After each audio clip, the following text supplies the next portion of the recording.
Bom dia, meus queridos. Que bom estar aqui de novo. Que bom a gente estar podendo curtir esses últimos dias aí, esse tempo juntos e aprendendo juntos aquilo que o Senhor tem para nos mostrar a respeito da sua palavra.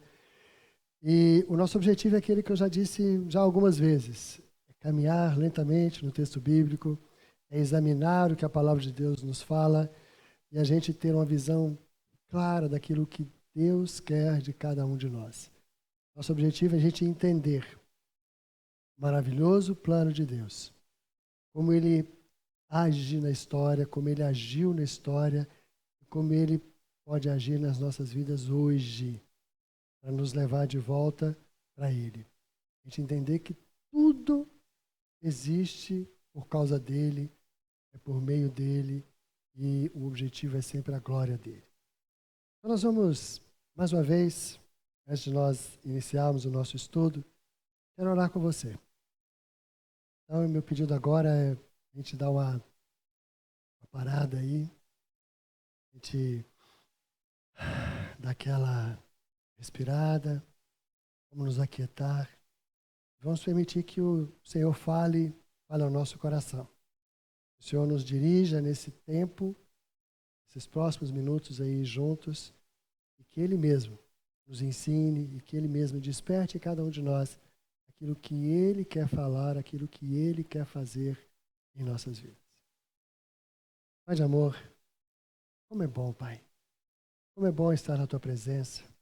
Como é bom andar contigo. Como é bom sentir o Teu cuidado. Como é bom, Deus Santo, nós ouvirmos a Tua voz através da Tua palavra. Como é bom, meu Deus, nós nos colocarmos diante do Senhor para aprender de Ti. Meu Deus, eu quero te suplicar agora, neste momento, que o Senhor aquiete, Pai, aquiete os nossos corações, que o Senhor nos faça sensíveis à voz do Teu Santo Espírito, que o Senhor nos conduza, Pai, mansamente pela Tua palavra, que o Senhor nos permita, Pai, aprender de Ti. Queremos ser tocados pelo Senhor, queremos ser ensinados pelo Senhor, queremos ser conduzidos pelo Senhor a uma vida mais excelente, uma vida que Te agrade, uma vida que esteja de acordo com a Tua vontade. Coloca esse desejo em cada um de nós, Pai. Seja conosco agora, nesses momentos em que estaremos estudando a Tua palavra. Fala aos nossos corações. Fala aos corações de cada um daqueles que estão conosco aqui agora, nesse momento. Nós oramos, agradecidos em nome de Jesus. Amém. Amém. Queridos, estamos então caminhando ainda no livro de Gênesis, ainda ali nos primeiros capítulos. E na semana passada a gente olhou um pouco mais detidamente para a figura de Caim, para a pessoa de Caim, e a maneira como Deus tratou com ele e o castigo que pesou sobre ele, né? Nós vimos que a Bíblia também aponta dois personagens, que são citados por Judas, que a gente viu na semana passada, como pessoas que pecaram à semelhança de Caim, e são citados no momento em que Judas escreve à igreja para ter cuidado com a apostasia. E a apostasia, para ficar claro para todo mundo, ela tem um sentido de um afastamento definitivo e deliberado.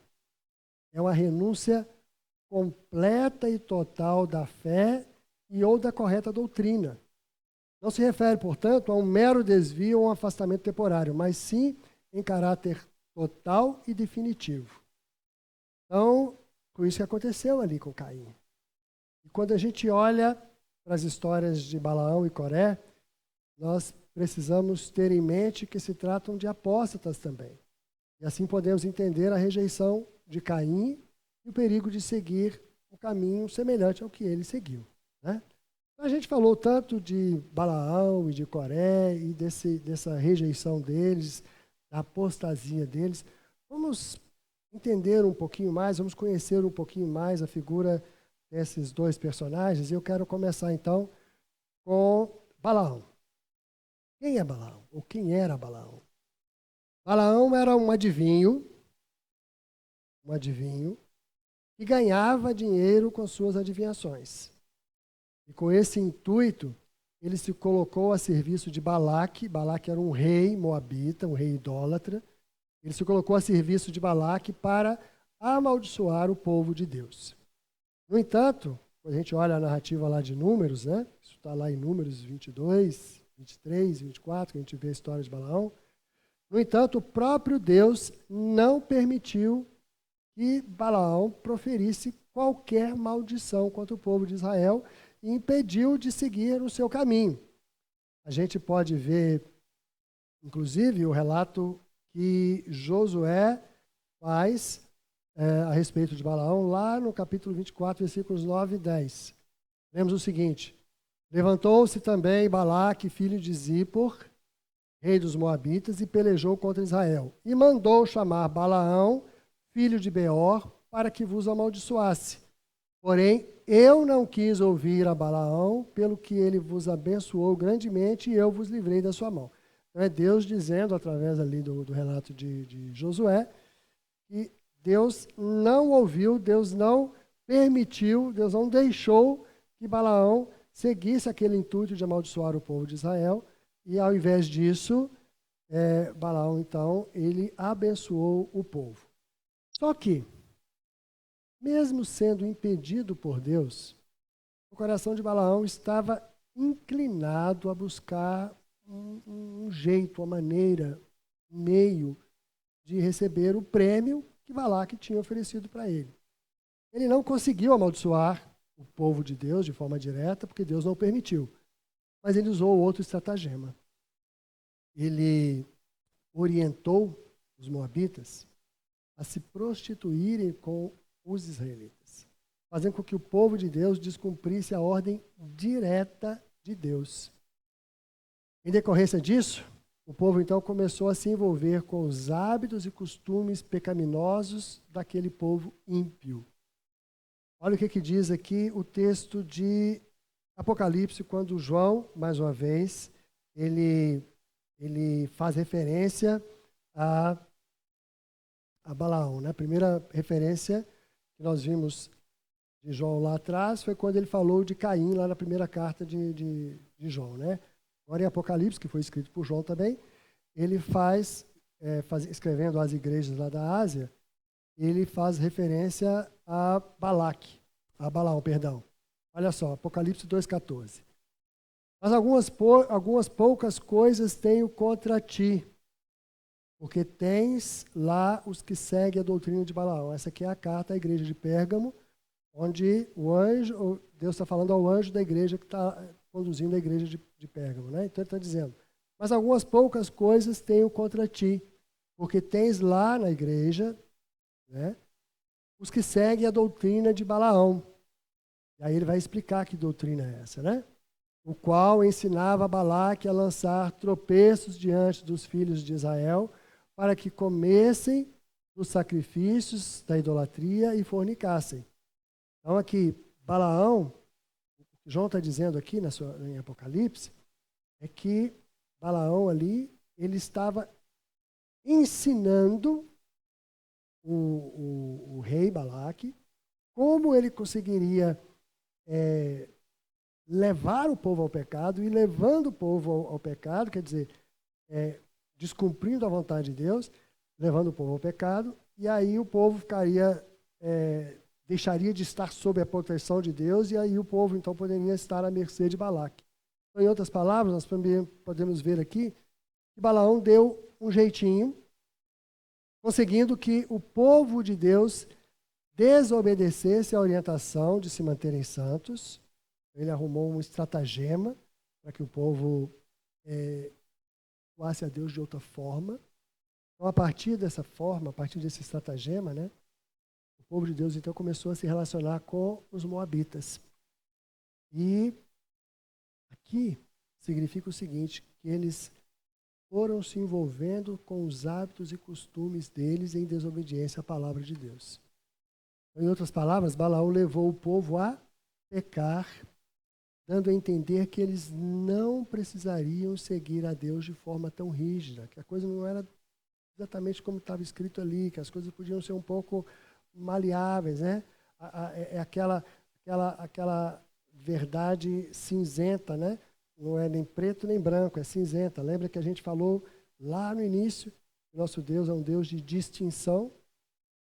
Lembra disso? Distinção entre o dia e a noite, entre o sol e a lua, entre o certo e o errado, né? Entre as águas de cima e as águas de baixo, né? Então Deus separa muito bem as coisas. E aqui Balaão começou a misturar um pouco as coisas. Então, a ideia, algumas concessões não fariam mal algum. Quantos de nós, às vezes, a gente pensa nisso? Mas não precisa ser assim tão rígido, né? Mas qual o problema? O que tem? Todo mundo faz, né? Aquela ideia de que eu não vejo mal nenhum nisso. Opa, estamos partindo para aquela análise de Caim que queria fazer as coisas do jeito que ele achava que era certo. Então ele agiu de modo a desobedecer a Deus, mas de forma dissimulada, de forma a induzir o povo a achar que não tinha problema. O apóstolo Pedro, em sua segunda carta, ele também trata dessa questão, desse tema da apostasia e os seus males, as suas consequências. Ele cita novamente Balaão como exemplo desse pecado. Vamos ver lá o que diz, né? Porque Balaão pecou porque quis seguir um caminho diferente daquele que Deus orientou. E além disso, ele queria tirar proveito próprio, buscando recompensa para os seus atos. Olha o que diz lá a carta do apóstolo Pedro, 2 Pedro, capítulo 2, versículos 9 a 15. Vamos olhar com atenção esse texto aqui. Mais uma vez, Pedro, assim como Judas, ele está chamando a atenção da igreja em relação a alguns problemas dentro da igreja. Ele começa a citar essas coisas. Ele diz o seguinte: assim sabe o Senhor livrar da tentação os piedosos e reservar os injustos para o dia do juízo, para serem castigados. Mas, principalmente aqueles que, segundo a carne, andam em concupiscência de imundície e desprezam as autoridades, para aqui, desprezam as ordens que vêm de cima, as orientações que vêm de cima, desprezam as autoridades, atrevidos, obstinados, não receando blasfemar das dignidades, das coisas santas. E aí Pedro ainda cita um exemplo assim: enquanto anjos, sendo maiores em força e poder, não pronunciam contra eles juízo blasfemo diante do Senhor. Ele está dizendo que os anjos respeitam a autoridade de Deus e toda vez que a gente vai ver qualquer aparição de anjo, ou a palavra de anjo, eles sempre estão trazendo a ordem do Senhor, eles não falam em seu próprio nome. Conhecendo as coisas, sabendo das coisas, tendo a visão mais clara do que nós, porque eles estão vivendo na eternidade, eles sempre falam em nome do Senhor. Mas, Pedro continua, esses irmãos pecadores que estão ali dentro da igreja, como animais irracionais que seguem a natureza, feitos para serem presos e mortos, blasfemando do que não entendem, perecerão na sua corrupção. Blasfemando do que não entendem, falando das coisas espirituais com o próprio entendimento, com o próprio arrazoado, sem buscar a iluminação do Espírito Santo de Deus. Esses que acham que podem criar a adoração, que podem criar a forma de culto do jeito que eles entendem, esses, diz aí no versículo 3, versículo 13, recebendo o galardão da injustiça, pois que tais homens têm prazer nos deleites cotidianos. Eu vou parar aqui. Esses homens têm prazer no seu prazer do dia a dia. Eles têm prazer naquilo que traz prazer a eles, naquilo que eles fazem no dia a dia. Seguindo, nódoas são eles e máculas, deleitando-se em seus enganos, quando se embanqueteiam convosco. Então, o apóstolo Pedro está dizendo assim que essas pessoas, eles vão se envolvendo com o seu próprio jeito de pensar e estão ali no nosso meio, tendo os olhos cheios de adultério, não cessando de pecar, engodando almas inconstantes. Então tem pessoas que são ainda vacilantes, que estão aprendendo. Essas pessoas vão falando desse jeito e acabam levando esses que são inconstantes, porque eles têm o coração exercitado na avareza e são filhos de maldição, os quais, deixando o caminho direito, erraram seguindo o caminho de Balaão, filho de Beor, que amou o prêmio da injustiça. Então aqui nós vemos que ele está citando que esse jeito de induzir as pessoas ao erro, esse jeito de fazer com que as pessoas entendam que o jeito de adorar é um jeito relativo, um jeito que pode ser o jeito que eu acho melhor, o jeito que me dá prazer, o jeito que eu acho que é certo. Esse é o caminho que Balaão seguiu. E pior de tudo, ele fez isso por proveito próprio. Quando ele fala assim, prêmio da injustiça, é o benefício que ele teria por estar ajudando Balaque naquela situação lá do povo lá no deserto. Né? Balaão, ainda nos dias de Josué, recebeu o castigo das suas atitudes. Olha o que diz lá em Josué 13, 22. Também os filhos de Israel mataram à espada a Balaão, filho de Beor, o adivinho. Lembra que eu falei com vocês que ele era adivinho? Com os outros que por eles foram mortos. Aqui nós vemos, meus queridos, a história de Balaão, e aqui eu quero chamar a atenção de vocês. É alguém que queria não só fazer as coisas do seu jeito, mas induzir as pessoas a fazerem do jeito que melhor lhe aprazia. É encontrar um novo jeito de adoração. É servir a Deus do jeito que eu acho que é bom, do jeito que me apraz, do jeito que melhor me convém. Esse é um caminho que a palavra de Deus está dizendo assim, não siga este caminho. Não caminhe pelo que diz o seu coração. Nós falamos também na semana passada, 2 exemplos tinham sido citados como companheiros de Caim no mesmo estilo de pecar. Balaão e Coré. Balaão nós acabamos de ver aqui qual que é a história dele e eu convido vocês a lerem lá em Números capítulos 22, 23 e 24, onde a gente vê claramente a história de Balaão. Então vocês vão encontrar com mais detalhes ali, nesses capítulos lá de Números. Vão ver exatamente a estratagema dele, como Deus tratou com Balaão. E aí nós vimos os textos do Novo Testamento, onde a gente vê uma análise sobre esse relato de Números. Mas é importante vocês lerem para poderem entender claramente o que nós estamos dizendo aqui. Outro exemplo de apostasia é Coré. Coré, ele também quis adorar a Deus do seu jeito.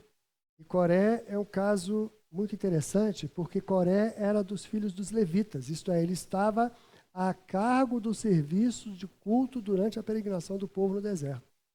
Veja bem, meus queridos, era alguém que estava na liderança do culto.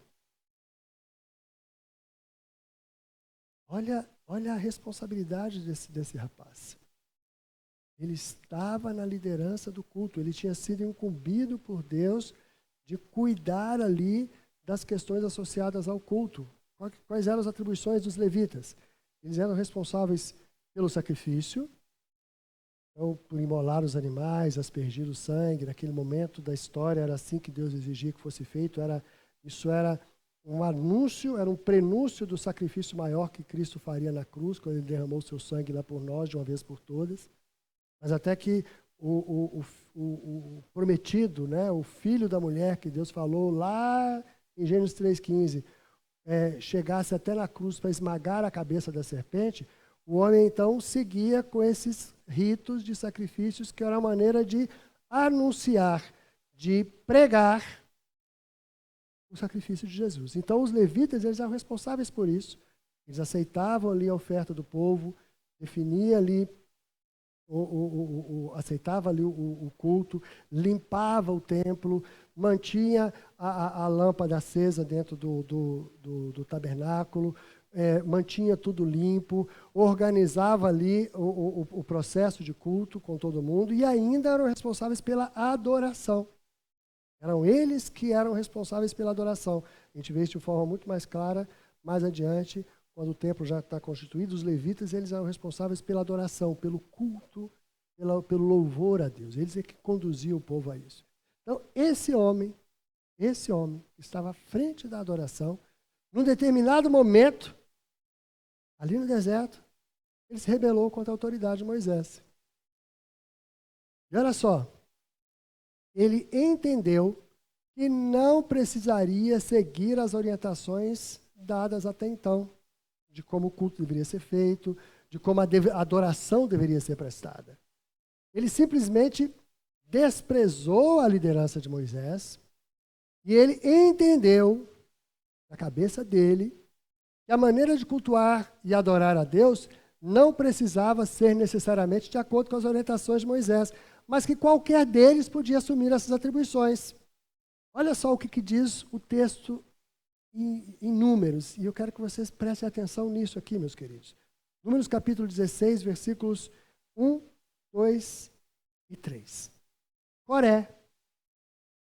E a palavra de Deus sempre, para poder dizer quem eram as pessoas, cita a genealogia da pessoa, né? Coré, filho de Izar, filho de Coate, filho de Levi, por isso que ele era levita, era filho de Levi.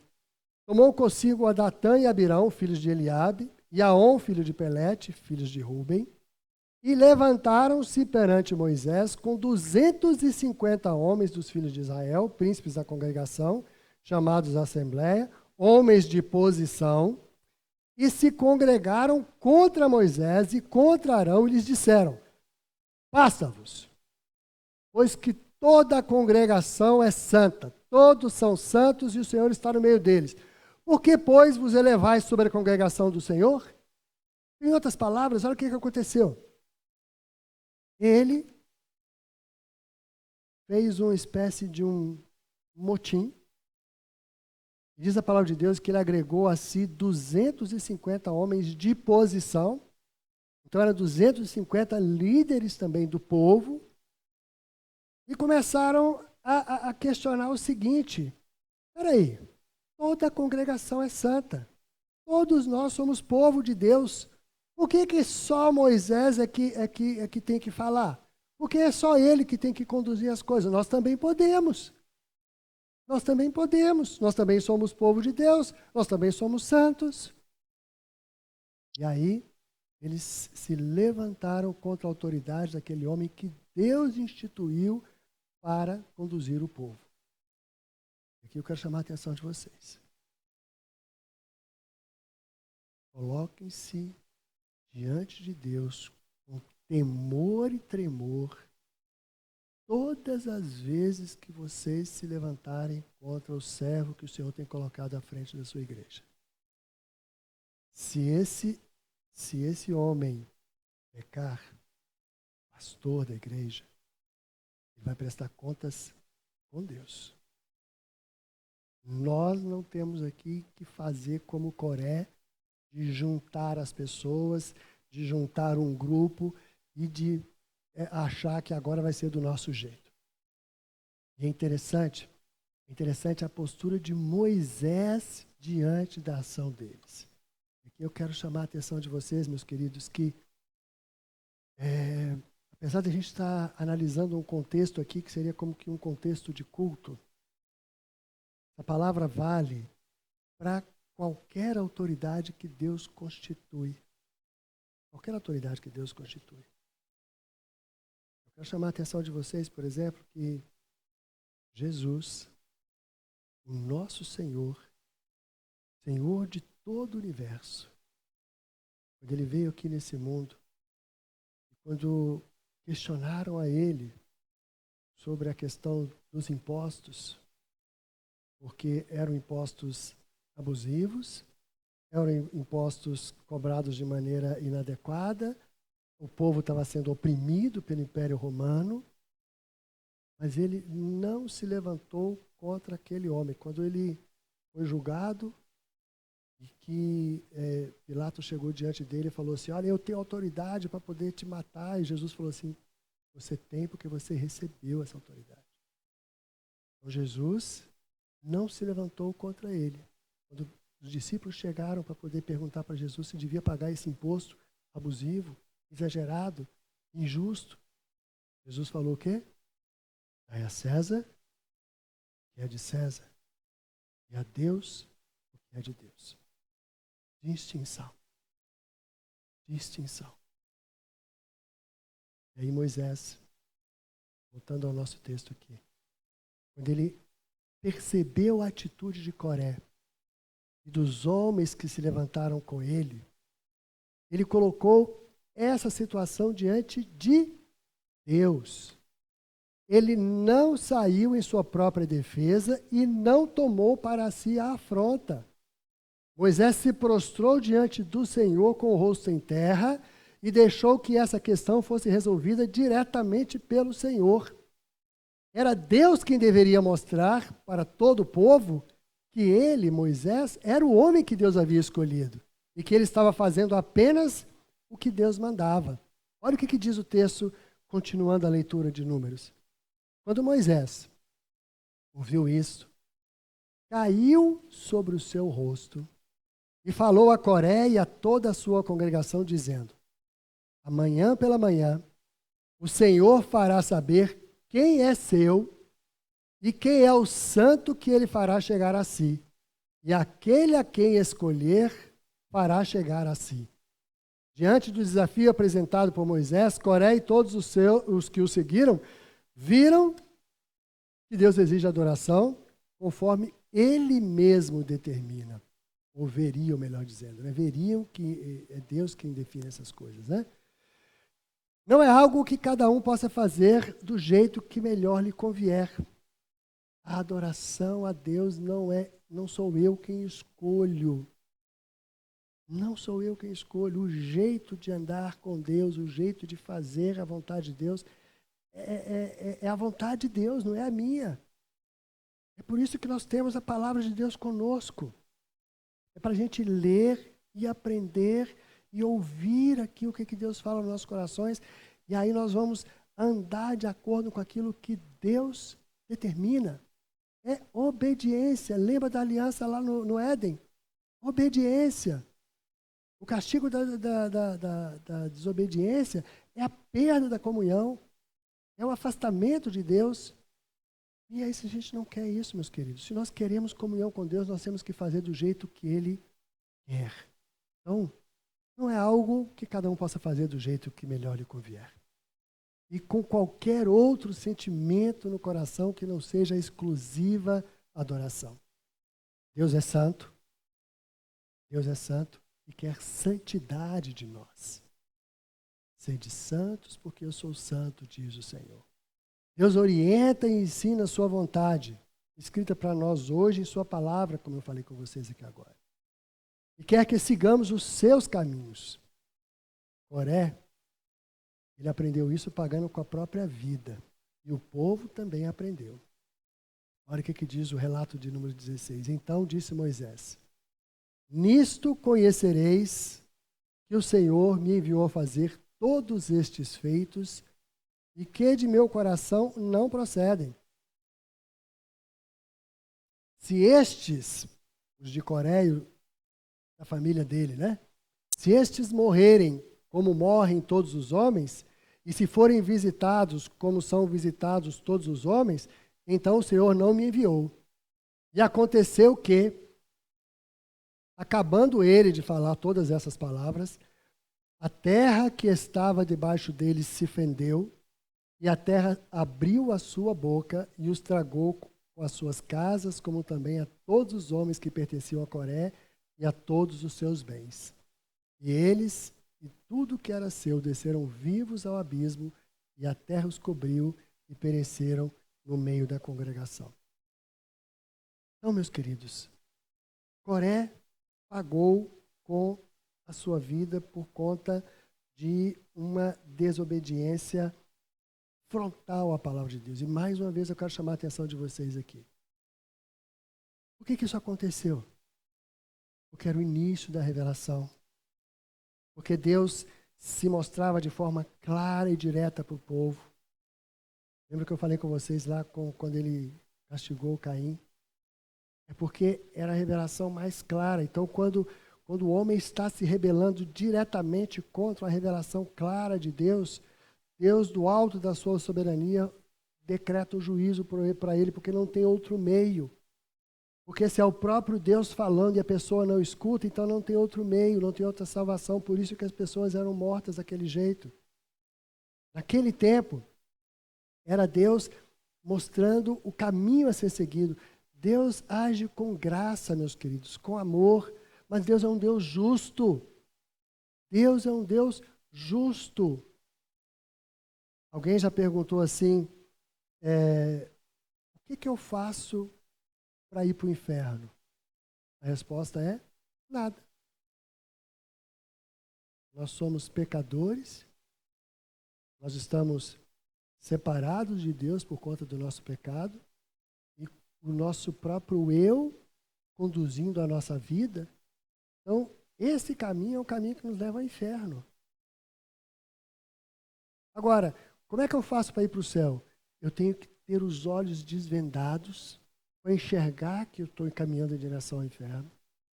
E esse desvendar dos olhos é Deus quem faz. Lembra que nós lemos lá no em Romanos 2:4, que a bondade de Deus te conduz ao arrependimento?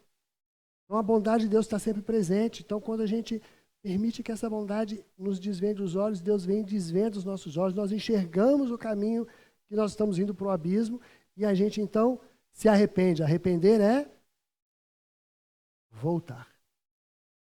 E aí eu vou caminhar de acordo com a orientação de Deus. Então, o preço, o salário do pecado é a morte. Mas Deus nos deu a vida eterna em Cristo Jesus. E a gente parar de caminhar segundo nosso próprio caminho, segundo o nosso próprio desejo. É isso que a história de Balaão e Coré nos ensina. E é esse o caminho que Caim seguiu e por isso que ele caiu no seu erro. Então, quando a gente leu lá em Judas, quando ele citou lá os dois exemplos de Balaão e Coré ao lado de Caim, entendemos então que Caim cometeu esse mesmo erro, é de adorar a Deus do seu próprio jeito, é fazer o que estava na sua própria cabeça, é de caminhar segundo a determinação do seu próprio coração. Veja que o texto de Gênesis diz que Deus não se agradou nem de Caim e nem da sua oferta. Então, Deus olha primeiro para o adorador. Para o adorador. Para então aceitar a sua oferta. Queridos, quando nós aceitamos o sacrifício de Jesus na cruz, Deus imputa todo o crédito de Jesus na nossa conta. Então, quando Ele olha para nós, Ele nos olha através do sacrifício de Jesus.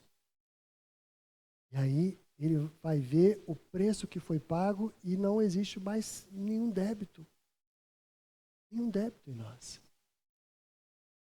E que eu quero chamar a atenção de vocês, meus queridos, que é fundamental que entendamos isso. Imagine a nossa situação como se a gente estivesse caindo e tem um monte de gente caindo.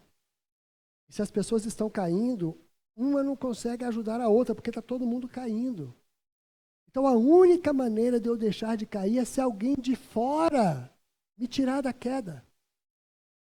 Então esse alguém de fora é Deus, que através de Jesus nos tira desse caminho da morte e nos traz para o caminho de vida. Então eu não tenho como sair do caminho da morte se não for através da intervenção de Deus. É um maravilhoso plano da redenção de Deus. É Deus querendo nos mostrar que nós sozinhos não damos conta. O nosso jeito não funciona. A nossa tolice nos leva para baixo. A nossa tolice nos leva para a destruição. A nossa tolice nos afasta de Deus. Mas Deus quer então nos tirar desse processo de queda e trazer-nos para um caminho de vida. Para um caminho de vida. Mais uma vez eu quero chamar a atenção de vocês às palavras do apóstolo Paulo. O apóstolo Paulo, nos ensina a importância de ouvirmos e entendermos e crescermos no pleno conhecimento da vontade de Deus, de modo a vivermos de modo digno do Senhor. Olha o que diz o texto que o apóstolo Paulo escreve na sua carta aos Filipenses, no capítulo 1, versículos 6 a 10. Este evangelho, o evangelho das boas novas que ele está pregando, este evangelho está produzindo fruto e crescendo em todo o mundo. Ele está falando aos Colossenses, uma carta que ele está escrevendo aos Colossenses. Esse evangelho está crescendo em todo o mundo, assim como acontece entre vocês, desde o dia em que ouviram e entenderam a graça de Deus, a verdade. Isso vocês aprenderam de Epáfras, nosso amado conservo em relação a vocês, fiel ministro de Cristo. Então, Epáfras era um servo de Deus que estava ali ministrando na igreja de Colossos, o qual também nos contou do amor que vocês têm no Espírito. Ele está contando do relato que Epáfras trouxe até ele, né? Por essa razão, também nós, desde o dia em que soubemos disso, não deixamos de orar por vocês e de pedir que transbordem no pleno conhecimento da vontade de Deus. Aqui, meus queridos, olha só o caminho para a gente seguir a vontade de Deus, é conhecer a vontade dele. É o pleno conhecimento da vontade dele em toda a sabedoria e entendimento espiritual. Dessa maneira, poderão viver de modo digno do Senhor, para o seu inteiro agrado, frutificando em toda boa obra e crescendo no conhecimento de Deus. Caim não fez assim. Balaão não fez assim. Coré não fez assim. Caim achou que podia fazer de qualquer jeito, do seu jeito. Ele não quis aprender, mas seguiu o seu coração. E o nosso coração é enganoso. Olha o que nos diz a palavra de Deus sobre isso. Tenham cuidado para que não aconteça que o coração de vocês se engane e vocês se desviam e sirvam a outros deuses e se possem diante deles. Se isso acontecer, a ira do Senhor se acenderá contra vocês. Por quê? Porque estão desviando do Senhor, estão deixando o pecado tomar conta, e a ira de Deus é contra o pecado. Então, quando a gente segue o pecado, a gente vai ver a ira de Deus, e Ele fechará o céu para que não chova, a terra para não dará a sua colheita, e em pouco tempo vocês serão eliminados da boa terra que o Senhor lhes dá. Moisés está falando assim, olha, lembra que Adão e Eva estavam lá no paraíso e porque eles desobedeceram, eles perderam a terra? E aí Moisés está chamando a atenção, cara, Deus está dando a terra para vocês. Deus está dando uma promessa para vocês. Deus fez uma aliança para vocês. Agora, se vocês desobedecerem, assim como eles perderam a terra lá, vocês vão perder a terra aqui. Jeremias 17, 9 e 10 diz o seguinte, enganoso é o coração, mais do que todas as coisas, e desesperadamente corrupto. Quem poderá entendê-lo? Eu sou o Senhor. Eu, o Senhor, sondo o coração.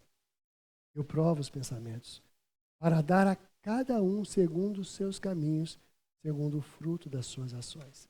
Então Deus está aqui presente para nos olhar, nos aconselhar, nos dirigir, e Ele está sempre atento a nós. E aí eu quero terminar com mais 2 textos aqui. E mais uma vez o apóstolo Paulo, Romanos 16, 17 a 20. Irmãos, peço que notem bem aqueles que provocam divisões e escândalos em desacordo com a doutrina que vocês aprenderam. Afastem-se deles, porque esses tais não servem a Cristo nosso Senhor, e sim a seu próprio ventre, a sua própria vontade, o seu próprio entendimento. Com suaves palavras, lembra de Balaão? Com suaves palavras e lisonjas, enganam o coração das pessoas simples, pois a obediência de vocês é conhecida por todos. Por isso, me alegro por causa de vocês. Quero que sejam sábios no que diz respeito ao bem e simples no que diz respeito ao mal. E o Deus de paz, em breve esmagará Satanás debaixo dos pés de vocês. A graça de nosso Senhor Jesus esteja com vocês. É a promessa daquele que esmagará a cabeça da serpente, mas eu preciso caminhar segundo a vontade de Deus. Eu quero terminar agora com esse texto de Isaías que diz o seguinte: com a minha alma suspiro de noite por ti, e com meu espírito dentro de mim eu te busco ansiosamente. Olha o que ele diz: porque quando os teus juízos reinam na terra, os moradores do mundo aprendem justiça. São os juízos de Deus. Queridos, não podemos nos afastar da palavra de Deus. Esse é o caminho. Nós precisamos aprender a gastar tempo estudando, meditando, deixando que Deus fale aos nossos corações. O meu desejo é exatamente esse, que todos nós aprendamos a meditar e deixemos Deus nos conduzir. É Ele que vai nos mostrar o caminho. É Ele que vai nos conduzir. Nosso coração é enganoso. Nosso coração nos leva ao pecado. Nosso coração nos afasta de Deus. Mas o nosso Senhor, Ele é o dono da verdade. Conhecereis a verdade é Jesus. A verdade é uma pessoa. Conhecereis a verdade, e a verdade, Jesus, essa pessoa, Ele vos libertará. Amém? Amém. Pai, mais uma vez estamos aqui diante do Senhor. Mais uma vez diante da Tua palavra. Mais uma vez somos desafiados, ó Deus Santo, a seguir os Teus caminhos, a aprender, ó Deus Santo, com os exemplos que o Senhor vai nos deixando através da Tua palavra. Ó Senhor, abre o nosso coração. Ensina-nos a te conhecer mais e melhor. Ensina-nos a nos apaixonar pela Tua palavra. Ensina-nos a nos envolver contigo, meu Deus, para que nós possamos aprender e a fazer tudo aquilo que Te agrada, Pai. Não a nossa vontade, Senhor, não o nosso querer, Senhor, mas a Tua vontade seja feita em nós, como nos diz o Teu servo Jesus, Teu Filho Jesus, quando Ele nos ensinou, Pai nosso, seja feita a Tua vontade. É isso que nós oramos, Pai. Ensina-nos a caminhar segundo os Teus princípios. Olha para cada um dos Teus servos, Pai. Cuida deles. Aí, a cada um de nós, Senhor, o desejo de buscar mais e mais a Ti, de vivermos uma vida que Te agrada, uma vida que seja de acordo com o Teu querer. Nós oramos, agradecidos em nome de Jesus. Amém. Amém. Deus abençoe a todos vocês. Tenham um ótimo dia.